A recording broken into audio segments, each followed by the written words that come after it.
les podcasts d'Amy Farm. Bonjour à toutes et à tous et bienvenue sur le podcast d'Amy Farm.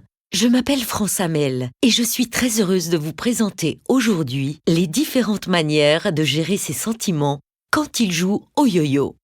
Imaginez un jour de novembre, sombre et gris, un stress intense au bureau et par-dessus tout encore une dispute avec l'un de vos proches. Pas étonnant que votre morale soit au plus bas.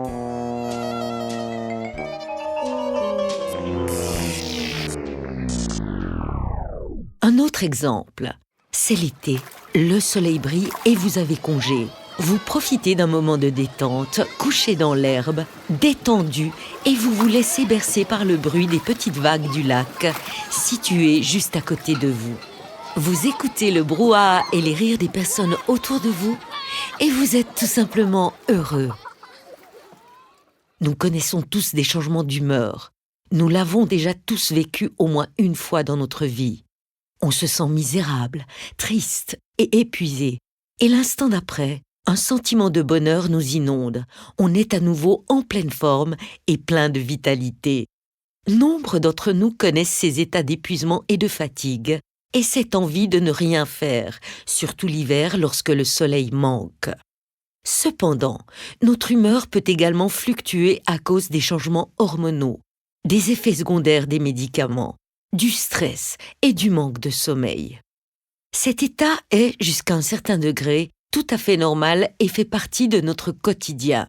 Toutefois, si nous ressentons ces troubles de l'humeur de façon permanente, et en particulier sur une longue période, il est nécessaire de renforcer son corps et son psychisme pour retrouver un équilibre agréable. J'aimerais m'entretenir maintenant avec notre experte, Madame Simone El Alaili, et lui demander de nous décrire à partir de quel moment nous avons besoin d'un soutien professionnel et quelles sont les possibilités dont nous disposons pour prévenir ce genre de troubles. Simone est pharmacienne et herboriste et travaille chez Amy Farm en qualité de conseillère médicale. France Hamel. En tête-à-tête avec Simone El Alaili. France Hamel s'entretient avec la pharmacienne Simone El Alaili. Bonjour Simone El Alaili. Bonjour France. Simone, quelles sont les premières mesures à prendre lorsque nous constatons que nous souffrons fréquemment de fluctuations de l'humeur? La première étape consiste à prendre conscience de l'état de stress ou de mal-être que l'on vit ou subit. Puis, il faudra encore avoir assez d'énergie pour effectuer un bilan de la situation avec objectivité. Parfois, il est nécessaire de faire appel à un regard extérieur pour pouvoir faire le point.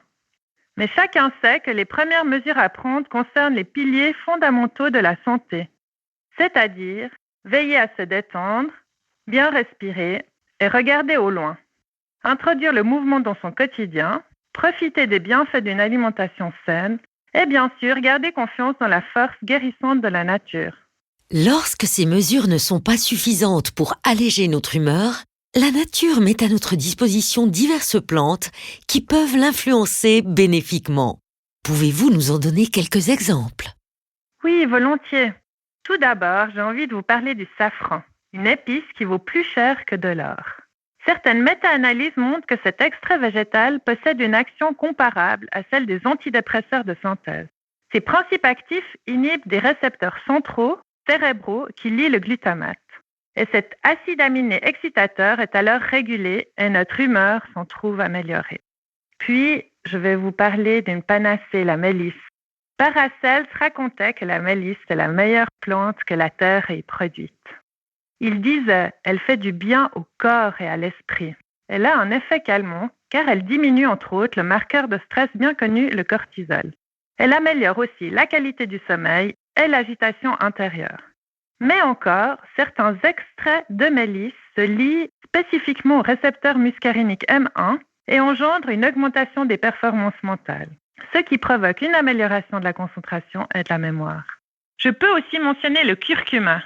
L'action anti-inflammatoire d'un de ses composants, la curcumine, serait responsable de son effet antidépresseur. Et si l'on réfléchit, sa belle couleur ne peut que nous rendre joyeux. Par contre, il est judicieux de conseiller le curcuma sous forme d'extrait. Sa biodisponibilité sera bien plus élevée que la poudre seule. Et pour finir, je n'oublierai pas de citer le millepertuis, celui qui chasse les idées noires et que l'on récolte le 24 juin à midi durant la fête de la Saint-Jean. Il est indiqué lors de dépressions légères et de troubles de l'humeur. Une étude récente a d'ailleurs démontré une action stabilisante de cette plante sur la fluidité des membranes cellulaires malgré un taux de cortisol élevé. Son emploi est parfois délicat en raison de son effet photosensibilisant possible. Épuisement, fatigue et mauvaise humeur. Tous ces états peuvent également indiquer une carence en vitamines. Pouvez-vous nous en dire un peu plus à ce sujet? Oui, volontiers. De nombreux micronutriments sont impliqués dans la formation des neurotransmetteurs, comme la dopamine, la mélatonine et la sérotonine. Les vitamines B, en particulier l'acide folique, participent à cette synthèse et manquent la plupart du temps lors d'épisodes dépressifs. Faire un bilan sanguin du taux de vitamine D est aussi fondamental lors de dépressions saisonnières. Et naturellement, il faut penser à compléter cette palette par un apport d'oméga 3 et de magnésium. Comment est-il possible que notre corps n'ait pas suffisamment de vitamines, en particulier les vitamines que vous venez de mentionner? Une alimentation parfaitement équilibrée et riche en vitamines ne fait pas toujours partie du quotidien de tout un chacun. Et même si c'est le cas, les sols sont de plus en plus pauvres en micronutriments. De plus, certains médicaments tels que les contraceptifs oraux, par exemple, diminuent l'absorption de certaines vitamines B. Le manque de lumière durant les mois d'hiver perturbe aussi la bonne synthèse de la vitamine D. D'après ce que j'ai entendu, il est donc possible d'atteindre des résultats positifs en veillant à respecter un mode de vie équilibré et en pratiquant des traitements naturels. Toutefois, à partir de quand la prudence est-elle de mise et quand est-il conseillé de s'adresser à un médecin? Effectivement, il faut avoir recours au médecin si les troubles de l'humeur occasionnels se transforment en dépression. Si le patient souffre de perte d'énergie avec des insomnies, d'absence de sentiments, de douleurs morales permanentes ou de pensées suicidaires avec des ruminations et de la culpabilité. Dans ces cas-là, n'hésitez pas à l'envoyer chez son médecin. Un grand merci Simone El Alaili pour cet échange nourrissant et pour tous les bons conseils que vous nous avez suggérés sur le thème des fluctuations de l'humeur. Merci France et à bientôt. France Amel. En tête-à-tête avec Simone El Alaili. Voilà, c'était la pharmacienne Simone El Alaili. Simone El Alaili a tout à l'heure nommé différentes plantes et autres vitamines qui font du bien à notre humeur. Certaines d'entre elles se trouvent réunies dans la préparation Burgerstein-Mood. Le produit Burgerstein-Mood contient 2 extraits patentés de safran et de mélisse en provenance de cultures contrôlées. Le produit est complété, entre autres, par les vitamines B6 et B12 et par du zinc. À qui est destiné ce produit? Ce produit est destiné à toutes les personnes dès 10 ans. Les enfants de 10 à 12 ans peuvent prendre une capsule par jour.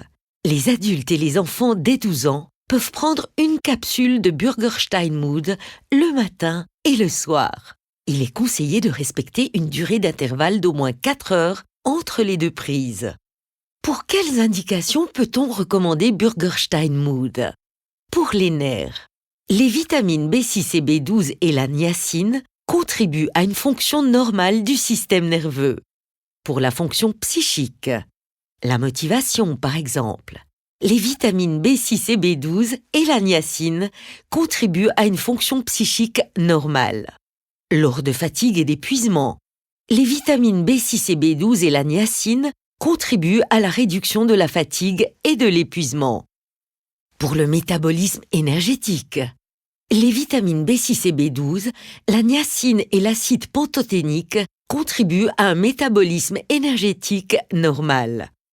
Pour la capacité intellectuelle, l'acide pantothénique contribue à une capacité intellectuelle normale. Après avoir écouté ce podcast, j'espère que votre baromètre de l'humeur est au plus haut et je me réjouis d'ores et déjà de vous retrouver pour notre prochain Ebifarm podcast.